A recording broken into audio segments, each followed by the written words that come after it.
உலகெங்கும் நிறைந்திருக்கும் தமிழ் நேயர்கள் அனைவருக்கும் எமது மனமார்ந்த வணக்கம்.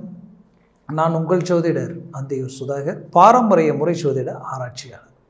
இன்று நாம் காணக்கூடிய தலைப்பு, கன்னிராசி அன்பர்களுக்கு குரு பகவானது அமைப்பு எப்படின்னா, உங்களுக்கு அஷ்டமத்தில் குரு பகவான் நின்று அவருக்கு செவ்வாய் உச்சமடைந்து மகரத்தில் அவரது பார்வை 4ஆம் பார்வையால் குரு பகவானை பார்ப்பதும், செவ்வாய் ப்ளஸ் சனி பகவான் 3ஆம் பார்வையில் குரு பகவானை பார்க்கிறார்.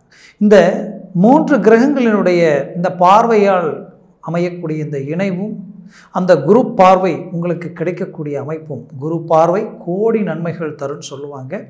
அவரது பார்வை உங்களது லாபஸ்தானத்திலும், உங்களுடைய 12ஆம் இடத்திலும், அடுத்தது உங்களுடைய தனஸ்தானத்திலும், அடுத்து உங்களது 4ஆம் வீட்டிலும் விழக்கூடிய இந்த குரு பார்வையும், ப்ளஸ் உங்களது 11ஆம் இடத்தில் செவ்வாய் பார்வை உச்சமடைந்து பார்க்கக்கூடிய செவ்வாய் பார்வை 11ஆம் வீட்டில் விழக்கூடிய இந்த அமைப்பும், மேற்கொண்டு அஷ்டமத்தில் பார்க்கக்கூடிய சனி ப்ளஸ் செவ்வாய் பார்வை, இந்த அமைப்பு உங்களுக்கு எப்பேற்பட்ட பலனை தரப்போகுதுன்றது இந்த காணொலியில் தெளிவாக விவரமாக நம்ம பார்க்கலாம். நம்ம சேனலை சப்ஸ்கிரைப் பண்ணாதவங்க பண்ணிக்கோங்க, பெல் பட்டனை கிளிக் பண்ணி ஆல் ஆப்ஷனை கொடுத்துக்குங்க.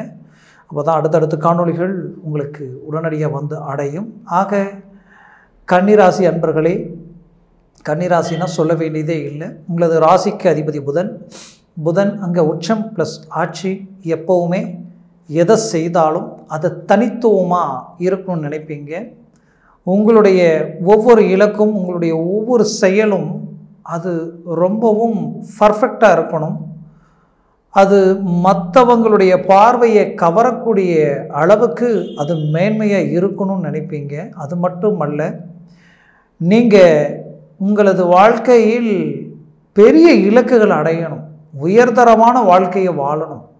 அது மட்டுமல்ல, சாதாரண ஒரு விஷயத்தை உங்கள் கையில் கொடுத்தா கூட அதை அடுத்த கட்டத்துக்கு கொண்டு போய் அது பெரிய லெவலில் அது உருவாக்கிடுவீங்க. அந்த திறமை ஆற்றல் உங்களுக்கு உண்டு.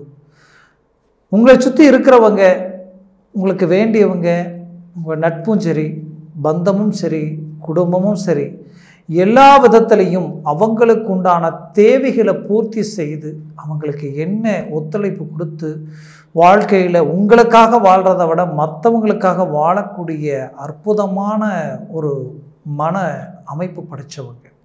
அது மட்டுமல்ல, ரொம்ப நேர்மையாக இருப்பீங்க, ஸ்ட்ரெயிட் ஃபார்வர்டாக இருப்பீங்க, உண்மையாக இருப்பீங்க, எங்கேயும் போல்டாக இறங்கி பேசுவீங்க, எதையும் பார்த்து பயப்பட மாட்டீங்க. ஸ்ட்ராங்கான ஒரு மன பலம் படைத்தவங்க நீங்கள். அது மட்டும் இல்லை, மடியில் கனம் இருந்தால் தான் வழியில் பயம் இருக்கும்னு சொல்லுவாங்க. அந்த மாதிரி உங்கள் மனசில் எந்த தப்பு தவறும் இல்லை. அதனால் எல்லா இடத்துலையும் நீங்கள் ஸ்ட்ரெயிட் ஃபார்வர்டாக இருக்கிறீங்க. அப்போது பிரச்சனையும் அதுதான். இந்த ஸ்ட்ரெயிட் ஃபார்வேர்டும், இந்த நேர்மையும், அதே நேரத்தில் கிளாரிட்டி, ரொம்ப பர்ஃபெக்டாக இருப்பீங்க. அதே மாதிரி தான் மற்றவங்களையும் எதிர்பார்ப்பீங்க. இங்கே நீங்கள் எதெல்லாம் எதிர்பார்க்குறீங்களோ, எதெல்லாம் எல்லாத்தையும் ஸ்ட்ராங்காக இருக்கீங்களோ, இது எல்லாத்துக்கும் உங்களுக்கு அமையக்கூடிய வாழ்க்கையும் சரி, அந்த நட்பும் சரி, இது அப்படியே ஆப்போசிட்டாக இருக்குது. நீங்கள் நினைக்கிற மாதிரி இங்கே யாரும் இல்லை. யாரும் இங்கே திருப்திப்படுத்த முடியல, யாரும் இங்கே சந்தோஷப்படுத்த முடியல. நீங்கள் எந்த நல்லது செஞ்சு எதை விட்டு கொடுத்து எதை பண்ணாலும் அங்கே அது பிரச்சனையில் தான் போய் முடியுது. அதனால் அங்கே 10 நல்லதை செய்து ஒன்றும் செய்ய முடியாத பட்சத்துக்கு நீங்கள் குற்றவாளி ஆகிட்டுறீங்க. அப்போது இங்கே பிரச்சனை என்னென்னா, நீங்கள் வளரணும், நீங்கள் வளர்ந்து பெரிய இலக்கு அடையணும். நீங்கள் நல்ல இமேஜில் நிற்கும் பொழுது மட்டும்தான் உங்களுக்கு எல்லாமே உங்களை தேடி வரும். அப்படின்ற ஒரு அமைப்பு உங்களுக்கு கடந்த காலகட்டங்களில் அது உங்களுக்கு தெரிஞ்சிருக்கும். ஏன்னா அந்தளவுக்கு அனுபவப்பட்டுட்டீங்க, அவ்வளோ மன உளைச்சலுக்கு ஆளாயிட்டீங்க, அவ்வளோ வேதனைக்கு உட்பட்டுட்டீங்க. வாழ்க்கையில் ஒருத்தருக்கு இந்த அளவுக்கு பிரச்சனை ஒன்று போனால் ஒன்று போனால் அடுத்தடுத்து பிரச்சனைகள், அடுத்தடுத்து எதிர்நீச்சல், மற்றவங்களுக்கு எதிரில் கௌரவமாக மேனேஜ்மெண்ட் பண்ணுறீங்க. ஆனால் உள்ளுக்குள்ளே நிறைய சிக்கல்களை சூழ்ந்து நம்ம கௌரவத்தை விட்டு கொடுக்காம நம்ம ஒரு நல்ல இலக்கை அடையணும், வாழ்ந்து காட்டணும், சாதிச்சு காட்டணுன்ற ஒரு தன்னம்பிக்கையோடு இருக்கிறீங்க. ஆனால் இங்கே பிரச்சனை என்னன்னு பார்த்தீங்கன்னா, நீங்கள் என்ன முயற்சி எடுத்தாலும் ஏதோ ஒன்று உங்களையும் தாண்டி பிளாக் பண்ணுது, உங்களை லாக் பண்ணுது, உங்கள் வளர்ச்சியை முடக்கம் பண்ணுது. அப்போ என்னன்னு பார்த்தீங்கன்னா, கிரக அமைப்புகள் எதுவுமே உங்களுக்கு சாதகம் இல்லை, அது எல்லாமே பாதகமாக இருக்குது. ஒரு புறம் குரு பகவான் அஷ்டமத்தில், மறுபுறம் சனி பகவான் உங்களுக்கு பலமான இடத்துல இருக்கார். கொடுக்குற இடத்தில் அவர் இருந்தாலும் அதை பிரகாசமாக எடுத்து கொடுக்கக்கூடிய இடத்துல குரு பகவான் கடந்த காலகட்டங்களில் இல்லை. இதுலேயே ராகுவோடு சேர்ந்திருந்தார், அது மட்டும் இல்லாமல் வக்கர நிலையில் இருந்தார். இந்த மாதிரியான பல ரீதியில் பல சிக்கலில் லாக்காக இருந்தார் குரு பகவான். இப்போ அவர் பார்த்திங்கன்னா உங்களுக்கு தெளிவாக இருக்கார். அதுவும் செவ்வாய், அது அவரது வீட்டில் நிற்கக்கூடிய அந்த செவ்வாய் பகவானது பார்வை, அது மட்டுமல்ல உங்களுக்கு சனி பகவானது பார்வையில் இந்த 3 கிரகங்களுடைய இணைவு, இது எல்லாமே ஒரு திடீர் யோகம், திடீர் அதிர்ஷ்டம், பெரிய இலக்குகள் அடையக்கூடிய ஒரு டேர்னிங் பாயிண்ட். இந்த அமைப்பு உங்களுக்கு கொடுக்கக்கூடிய ஒரு அருமையான வாய்ப்பாக இந்த காலம் உங்களுக்கு அமையும். மேற்கொண்டு பார்த்தீங்கன்னா கடந்த காலகட்டங்களில் தொழில் ரீதியில் நடந்த சிக்கல்களை சரி செய்யக்கூடிய ஒரு காலமாக இது இருக்கும். தொழிலில் நடந்த இழப்புகளை சரி செய்யக்கூடிய காலமாக இது இருக்கும்.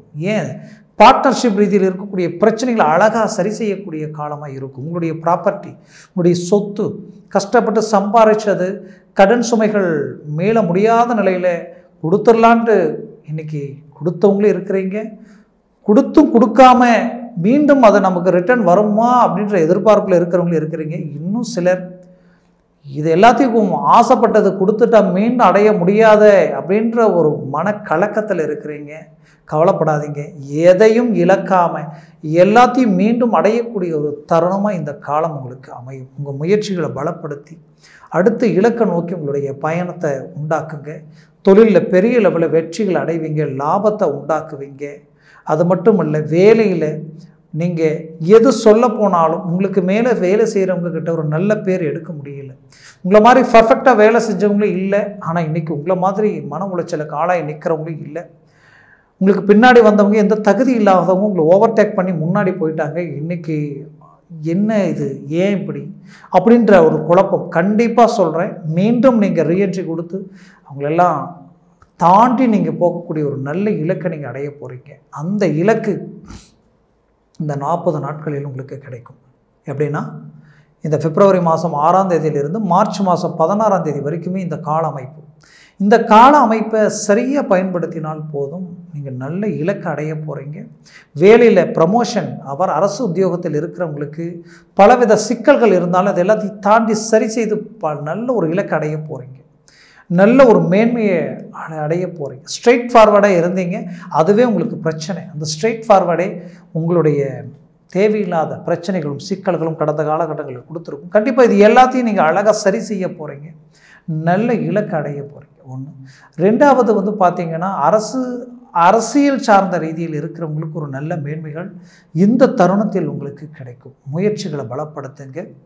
அது மட்டுமல்ல, குறிப்பாக 7ஆம் இடத்திற்கு அதிபதியும் 4ஆம் இடத்திற்கு அதிபதி குரு பகவான் அஷ்டமத்தில் நின்றதுனால உங்களுக்கு திருமண வாழ்க்கை ரீதியில் பலவித சிக்கலை சந்திச்சிருப்பீங்க. ஏதோ நம்ம பிறந்தோம் வளர்ந்தோம் பெரிய இலக்குகள் அடையணும்னு நினச்சோம், இப்படி தான் நம்ம வாழ்க்கை இருக்குன்னு நினச்சோம், அப்படி தான் நினச்சி எல்லாத்தையும் அமைச்சோம். பார்த்தா இப்போ அந்த திருமண வாழ்க்கை நாம் நினச்ச மாதிரியே இல்லையே, வேறு வழி இல்லை, இதை இன்னும் அடுத்த லெவல் கொண்டு போய் தான் தீரணுன்ற ஒரு தன்னம்பிக்கையோடு இறங்கி செயல்பட்டுக்கிட்டு இருக்கிறீங்க. கண்டிப்பாக நீங்கள் ஜெயிச்சிருவீங்க, கவலைப்படாதீங்க. அது மட்டும் அல்ல, திருமண ரீதியில் சிலர் டைவர்ஸ் வரைக்குமே சந்தித்து பல சிக்கலுக்கு ஆளாகி நிற்கிறீங்க. அந்த டைவர்ஸ் தாண்டி மீண்டும் ஒன்று சேர்ந்து வாழ முடியுமான்ற ஒரு குழப்பம். கண்டிப்பாக அந்த குழப்பத்தை சரி செய்யக்கூடிய ஒரு தருணமாக இந்த காலகட்டங்கள் உங்களுக்கு அமையும்.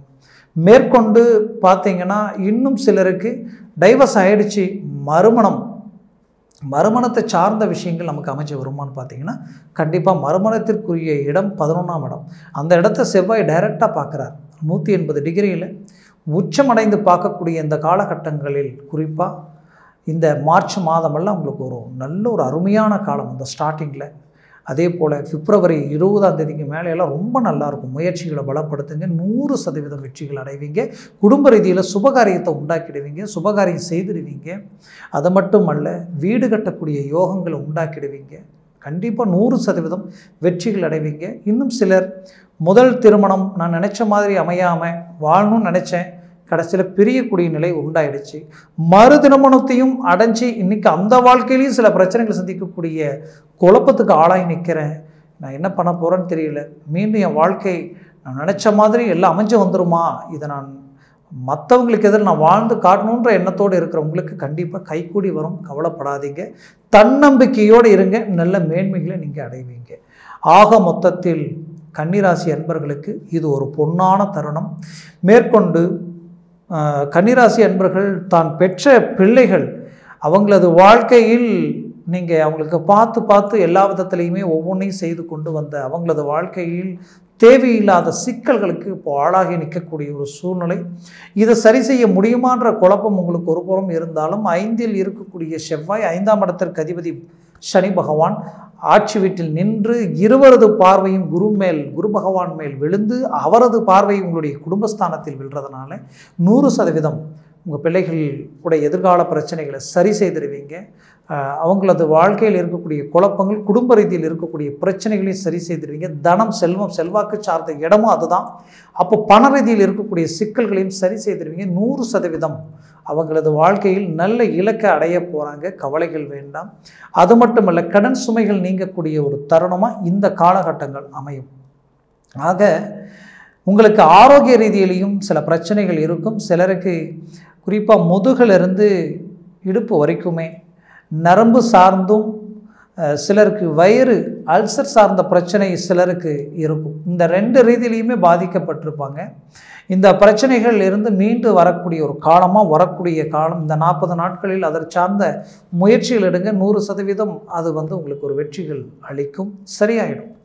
ஆக மொத்தத்தில் 40-50 வயதிற்கு மேற்பட்டவங்களுக்கு நரம்பு மட்டுமல்ல, அவங்களுக்கு சர்ஜரி, மருத்துவ சார்ந்த ரீதியிலையும் மூட்டு முழங்கால் சார்ந்த பிரச்சனைகளும் இருக்கும்.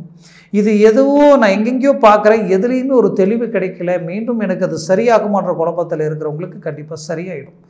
இந்த காலகட்டங்களில் சரியாகும். ஏன்னா அஷ்டமத்தில் இருக்கக்கூடிய குரு, அந்த இடத்துல அவர் கிடைக்கக்கூடிய பார்வை சனி செவ்வாய், எலும்பு நரம்பு சார்ந்த ரீதியில் இருக்கக்கூடிய பாதிப்புகள் நீங்கக்கூடிய அருமையான தருணமாக இது இருக்கும். கவலைகள் வேண்டாம். முயற்சிகளை பலப்படுத்தி அடுத்தடுத்து உங்களுடைய முயற்சிகள் வேலையிலையும் சரி, தொழிலையும் சரி, சுபகாரிய விஷயங்களிலும் சரி நல்ல மூமெண்ட் இந்த தருணத்தில் நீங்கள் மூவ் பண்ணிங்கன்னா 100% வெற்றிகள் அடைவீங்க. வெளிநாடு போகக்கூடிய வாய்ப்புகள், அஷ்டமத்தில் குரு, கண்டிப்பாக அழகாக நீங்கள் வெளிநாடு போகலாம். இப்போ முயற்சி பண்ணால் வெளிநாட்டில் இருக்கிறவங்க கண்டிப்பாக ஒரு நல்ல போல்ட்னஸான ஒரு ஸ்ட்ராங்கான லைஃப் அடுத்து கொண்டு போகலாம். இடைப்பட்ட இந்த காலகட்டங்களில் சில பிரச்சனைகளை நீங்கள் சந்திச்சிட்டீங்க, சில மன உளைச்சலை நீங்கள் அடைஞ்சிட்டீங்க, மனசு சமாதானம் இல்லை, மனசில் ஒரு நிம்மதி இல்லை, சந்தோஷம் இல்லை, ஏதோ ஒன்று இழந்த மாதிரி, ஏதோ ஒன்று பறிகொடுத்த மாதிரியே இருக்கும். அதெல்லாமே சரியாயிடும், கவலைப்படாதீங்க. தெய்வ வழிபாடுகள், விஷ்ணு பகவான் அதிகமாக வழிபடுங்க, விஷ்ணுவை பெருமாளை வழிபடுங்க. ஆச்சுங்களா? உங்களுக்கு ரொம்ப கைக்கூடி வரும், நல்ல ஒரு மேன்மைகள் அளிக்கும். ஆக மொத்தத்தில் இந்த காலகட்டங்கள் உங்களுக்கு கிடைச்ச ஒரு வரம், ஒரு பாக்கியம். மூவ் பண்ணுங்க, முயற்சிகளை பலப்படுத்துங்க. 100% வெற்றிகள் அடைவீங்க. வீடு, மனை சார்ந்த ரீதியில் மேன்மைகள் அடைவீங்க. பூமி சார்ந்த ரீதியில் இருக்கக்கூடிய சிக்கல்களை சரி செய்வீங்க. பூர்வீக சொத்துக்களில் இருக்கக்கூடிய சிக்கல்கள் சரியாயிடும். என் புத்திர பாக்கிய ரீதியில் இருக்கக்கூடிய குழப்பங்கள், கோளாறுகள், ஏன் எனக்கு நான் கும்பிடாத தெய்வம் இல்லை, மருத்துவ துறைக்கு போனேன், எதுக்கு போனாலும் எனக்கு ஒரு மேன்மைகள் ஆகலை, எனக்கு ஒரு புத்திர பாக்கியம் கிடைக்கலன்னு நினச்சி வருத்தத்தில் இருக்கிறவங்களுக்கு குடும்ப விருத்தி கிடைக்கும். ஏன்னா குடும்பஸ்தானத்தை பார்க்குறார் குரு பகவான், சுகஸ்தானத்தை பார்க்குறார். நிம்மதி, சந்தோஷம் கிடைக்கக்கூடிய ஒரு தருணமாக உங்களுக்கு இப்போ அமையும். ஆக மொத்தத்தில் இந்த காலம் உங்களுக்கு ஒரு பொற்காலமாக அமையும். இதுவரைக்கும் நான் சொன்ன பலன்கள் எல்லாமே கோச்சார ரீதியினுடைய அடிப்படையில் சொல்லியிருக்கிறேன். உங்கள் ஜனன ஜாதகமும் திசா புத்தியும் சர்வாஷ்ட வர்க்கத்தில் இருக்கக்கூடிய கிரகங்கள் எத்தனை பலன்கள் பெற்றிருக்கோ அந்த பலன்கள் பொறுத்தே உங்களுக்கு இந்த பலன்கள் முழுமையாக கிடைக்குமான்றது அமையும். ஆக உங்கள் ஜனன ஜாதகத்தை பார்த்து இந்த ஒரு முடிவு எடுக்கிறது ஆக சிறந்தது. ஆக எங்கள் ஜனன ஜாதகத்தை பார்க்கணும்னு நினச்சிங்கன்னா கீழே இருக்கக்கூடிய கான்டாக்ட் நம்பருக்கு கால் பண்ணி முன்பதிவு செய்து வாட்ஸ்அப் மூலமாக உங்கள் ஜாதகத்தை அனுப்பி தெளிவாக விவரமாக கேட்டு தெரிஞ்சு அதை சார்ந்த முயற்சிகள் எடுங்க. 100% வெற்றிகள் அடைவீங்க. கன்னிராசி அன்பர்களின் வாழ்க்கை வளமாக அமைந்திட எமது மனமார்ந்த வாழ்த்துக்கள். நன்றி, வணக்கம். மீண்டும் சந்திக்கலாம்.